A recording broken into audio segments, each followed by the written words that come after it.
Hello everyone. Good morning. నేను మీ రాజీ. ఇక్కడ చూడండి కార్యసాధక నిబంధన గురించి చెప్తాను. ఆల్రెడీ పావులో కంప్లీట్ అయింది కదా!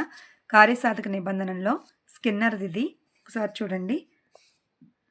అంటే దానికి రివర్స్‌లో ఉంటది ఇది. వ్యక్తి సహజ సిద్ధంగా చూపిన ప్రవర్తనను పునర్బలనం ద్వారా పెంపొందించవచ్చు అనేది దీని యొక్క మూల సూత్రము. దీంట్లో ఫస్ట్ నోట్స్‌లో చూద్దాం బావుంది. కార్యసాధక నిబంధన అని ప్రతిపాదించింది బిఎఫ్ స్కిన్నర్. దేశం వచ్చి అమెరికా ఇతను. అమెరికా దేశస్థుడు. పావులోవ్ అయితే రష్యా, స్కిన్నర్ అయితే అమెరికా. జంతువు ఎలుకలు, పావురాలు. అతనైతే డాగ్స్ మీద పరిశోధన చేశాడు. ఇతనైతే ఎలుకలు, పావురాల మీద పరిశోధన చేశాడు. 1930లో ఈ సిద్ధాంతాన్ని ఏర్పాటు చేశాడు. పరికరం ఈయన ఏర్పాటు చేసుకున్న పరికరం పేరొచ్చి స్కిన్నర్ బాక్స్. ఆయన పేరుతోనే స్కిన్నర్ బాక్స్ లేదా స్కిన్నర్ పేటిక. దీని యొక్క మారుపేర్లు, ఈ సిద్ధాంతం యొక్క మారుపేర్లు యాంత్రిక నిబంధన సిద్ధాంతం అంటే యంత్రం, బాక్స్ కాబట్టి యంత్రం కాబట్టి యాంత్రిక నిబంధన సిద్ధాంతం. పరికరాన్ని ఏర్పాటు చేశాడు కాబట్టి ఇక్కడ పావురాలకి సో పరికరాత్మక నిబంధన సిద్ధాంతం. ప్రతిస్పందన ప్రాముఖ్య సిద్ధాంతం. ఇలా ఎందుకన్నారో నేను ఎక్స్ప్లెయిన్ చేస్తాను. తర్వాత నిరుద్దీపన, ఉద్దీపన లేకుండా ఇది ఏర్పాటు చేస్తున్నారు కాబట్టి నిరుద్దీపన ప్రతిస్పందన సిద్ధాంతం. ప్రచాలక నిబంధన సిద్ధాంతం. టైప్ 2 అభ్యసన సిద్ధాంతం. ఇవన్నీ దీని యొక్క ఈ సిద్ధాంతం యొక్క ఎక్స్ట్రా నేమ్స్. ఎక్స్పెరిమెంట్ ఏంటంటే అసహజ ఉద్దీపన. అక్కడ ఉద్దీపన ఫుడ్ లాగా ఇవ్వరనమాట. అక్కడ ఒక మేట ఉంటుంది. యాదృచ్ఛికంగా దాన్ని నొక్కుద్దనమాట పావురం. సో ఇక్కడ అసహజ ఉద్దీపన వచ్చి మేట, సహజ ఉద్దీపన మేట నొక్కగానే ఫుడ్ అనేది బయటకు వస్తుంది. సో సహజ ఉద్దీపన అక్కడ ఆహారం అంటే మేట నొక్కాక ఆహారం వస్తుంది. ఇక్కడ అదొకటి గమనించాలి.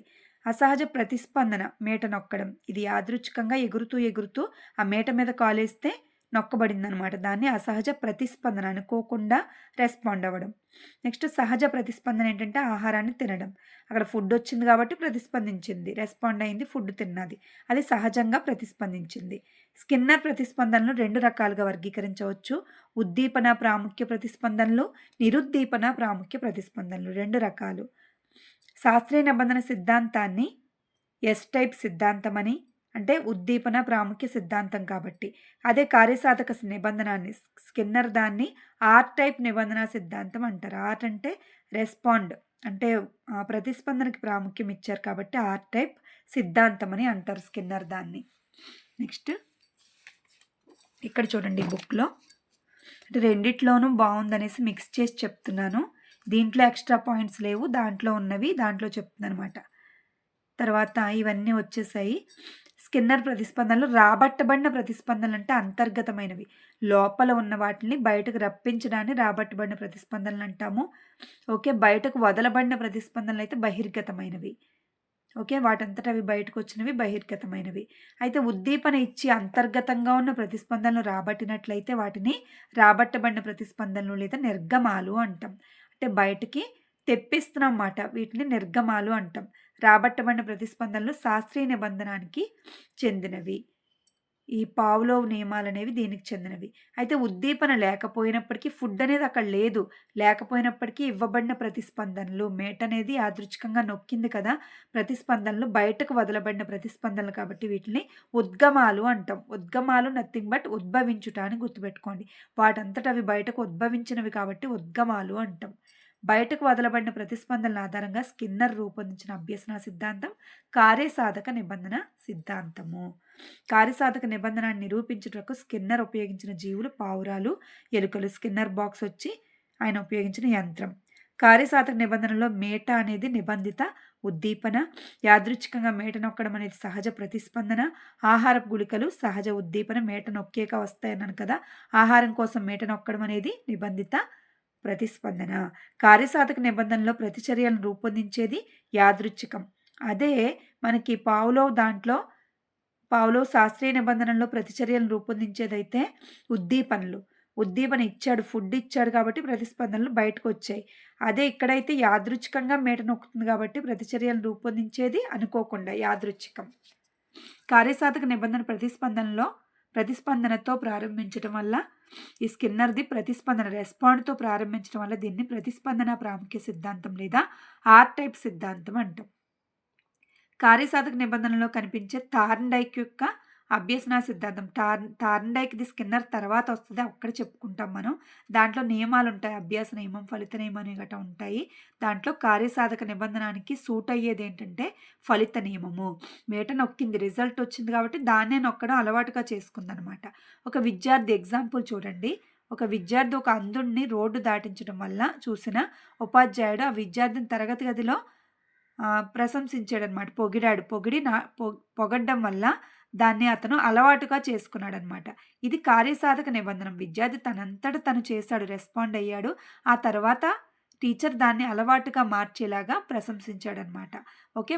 ఫలిత నియమం. ఫలితం వచ్చిన తర్వాత దాన్ని పొగిడారు. నెక్స్ట్ కఠినమైన అంశాలు నేర్చుకొనుటకు స్కిన్నర్ షేపింగ్ భాగాల నుంచి మొత్తానికి అనే పద్ధతుల్ని ప్రవేశపెట్టారు. నెక్స్ట్ కార్యక్రమయుత అభ్యసనం. దీంతో లింక్ అయిందే ఇది. దీనికి ఆధారమైన అభ్యసన సిద్ధాంతం కార్యసాధక నిబంధనం. కార్యసాధక నిబంధనం నుండి వచ్చిందే కార్యక్రమయుత అభ్యసనము. కార్యక్రమయుత బోధనలో నేర్పబోయే బోధనాంశాన్ని కొన్ని భాగాలుగా విభజించడం, పార్ట్స్ కింద డివైడ్ చేయడం జరుగుద్దనమాట. ఒక్కొక్క భాగాన్ని ఫ్రేమ్ అంటారు. ఒక ఫ్రేమ్ అంటే చట్రం. ఒక ఫ్రేమ్ తర్వాత మరి ఒక ఫ్రేమ్ నేర్చుకోవడం అనేది జరుగుద్ది ఇందులో.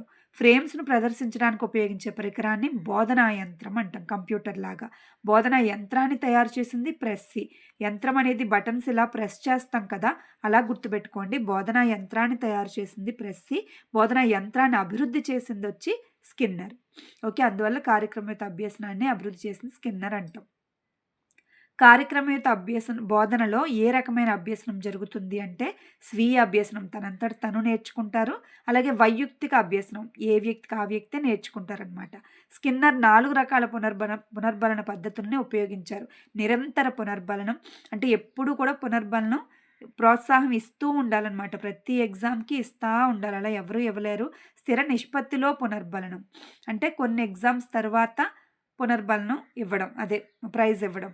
అలాగే స్థిర కాల వ్యవధుల్లో 3 నెలల తర్వాత, 4 నెలల తర్వాత టైము కొంత పీరియడ్ తర్వాత ఇవ్వడం స్థిర కాల వ్యవధుల్లో. చరశీల పునర్బలనం. ఈ 4 రకాలు స్కిన్నర్ ప్రవేశపెట్టాడు పునర్బలనంలో. నెక్స్ట్ భేదాలు. శాస్త్రీయ నిబంధనానికి, కార్యసాధక నిబంధనానికి భేదాలు మోస్ట్ ఇంపార్టెంట్. ఇది చూస్తే ఒక క్లారిటీ వచ్చేస్తది మనకి రెండిటిపైన. శాస్త్రీయ నిబంధనం అంటే ఉద్దీపనకు ప్రాముఖ్యం ఇస్తుంది. చదివాం కదా! ఇక్కడ కార్యసాధక నిబంధన ప్రతిస్పందనకు ప్రాధాన్యతనిస్తారు. ముందు రెస్పాండ్ అవ్వాలి అది.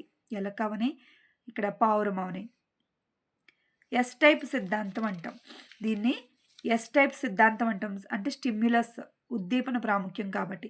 దీన్ని రెస్పాండ్ కాబట్టి ఆర్ టైప్ సిద్ధాంతం అంటాం. రాబట్టబడిన ప్రతిస్పందనలు ఇందులో ఉంటాయి కాబట్టి వీటిని నిర్గమాలు అంటాం. బయటకు వదలబడిన ప్రతిస్పందనలు ఇందులో ఉంటాయి కాబట్టి వీటిని ఉద్గమాలు అంటాం. వాటంతట అదే యాదృచ్ఛికంగా చేస్తుంది కాబట్టి దీన్ని ఉద్భవించాయి కాబట్టి ఉద్గమాలు అంటాం. ప్రతిస్పందనలు అంతర్గతంగా, వ్యక్తిగతంగా ఉంటాయి. ఈ ప్రతిస్పందనలు పరిసర ప్రభావితమై ఉంటాయి. ప్రతిచర్యలను రూపొందించేది సహజ ఉద్దీపన. ఇక్కడ ప్రతిచర్యలు యాదృచ్ఛికంగా రూపొందించబడతాయి. ప్రతిచర్యలు అయితే రూపొందించబడేది ఇక్కడ సహజంగా ఫుడ్ పెడతారు కదా! సహజ ఉద్దీపన. ఇక్కడ యాదృచ్ఛికం. దానంతట అది నొక్కిన తర్వాత మనం ఏదైనా ఇస్తాం కాబట్టి ఇక్కడ ప్రతిచర్యలను రూపొందించేది యాదృచ్ఛికం. సరైన ప్రతిస్పందనలు ఇవ్వకపోయినప్పటికీ పునర్బలనం ఇవ్వబడుతుంది. సరైన ప్రతిస్పందన వచ్చినా రాకపోయినా ముందు ఫుడ్ ఇచ్చేస్తాం.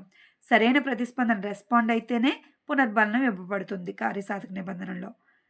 టార్న్డైక్ యొక్క సామీప్యత నియమం పైన ఆధారపడుతుంది. ఇది ఫలిత నియమం పైన ఆధారపడుతుంది కార్యసాధక నిబంధన. నెక్స్ట్ వన్, అభ్యాసకుడు నిష్క్రియాత్మకంగా ఉంటాడు. ఇక్కడ అభ్యాసకుడు యాక్టివ్గా క్రియాత్మకంగా ఉంటాడు కార్యసాధక నిబంధనలో. అదొక్కటి తెలుసుకొని రెండిటికి భేదం తెలిసిపోతే 2 వచ్చేస్తాయి. ఇంకొకటి చిన్నది ఏముందంటే వాట్సన్ది నిబంధనోద్దిత అభ్యసనం ఉంది. ఈ సిద్ధాంతాన్ని అమెరికా దేశానికి చెందిన జేబీ వాట్సన్ ప్రతిపాదించాడు. జేబీ వాట్సన్ జంతు శరీర ధర్మశాస్త్రంలో శాస్త్రీయ నిబంధనాన్ని మనోవిజ్ఞాన శాస్త్రానికి అన్వయించారు. వాట్సన్ జంతు శరీర ధర్మశాస్త్రంలో శాస్త్రీయ నిబంధనాన్ని సైకాలజీకి అన్వయించారనమాట. అంటే యానిమల్ ఫిజియాలజీలో ఉన్న నిబంధనాన్ని సైకాలజీకి అప్లై చేసింది ఎవరు అంటే వాట్సన్. నిన్న కూడా చదివాం పాయింట్. నిబంధనోదిత అభ్యసన సిద్ధాంతానికి ఆధారమైన అభ్యసన సిద్ధాంతం శాస్త్రీయ నిబంధన సిద్ధాంతం. ఓకే. నెక్స్ట్ జేబీ వాట్సన్ నిబంధనోదిత అభ్యసన సిద్ధాంత ప్రయోగంలో ప్రయోగించిన జీవులు ఆల్బర్ట్ అనే పిల్లవాడు, తెల్ల ఎలుక. అంటే భయం కలిగిస్తాడనమాట. ఈ తెల్ల ఎలుక చీకట్లో తిరుగుతూ ఉంటే దానికి కరెంట్ షాక్ ఇచ్చినప్పుడు ఇక తిరగడం మానేస్తాడనమాట. అలా భయపెడతాడనమాట.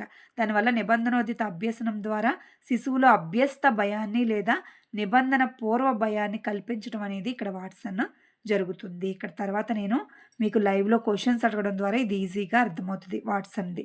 ఓకేనా? ఇక్కడితో ఇది కంప్లీట్ అయింది. నెక్స్ట్ క్లాస్‌లో మనం యత్నదోష పద్ధతి తార్ండైక్‌ది కంప్లీట్‌గా చదువుదాం. చాలా ఇంపార్టెంట్ తార్ండైక్‌ది అయితే అభ్యాస నియమం ఇయన్నీ కూడా చాలా ఇంపార్టెంట్.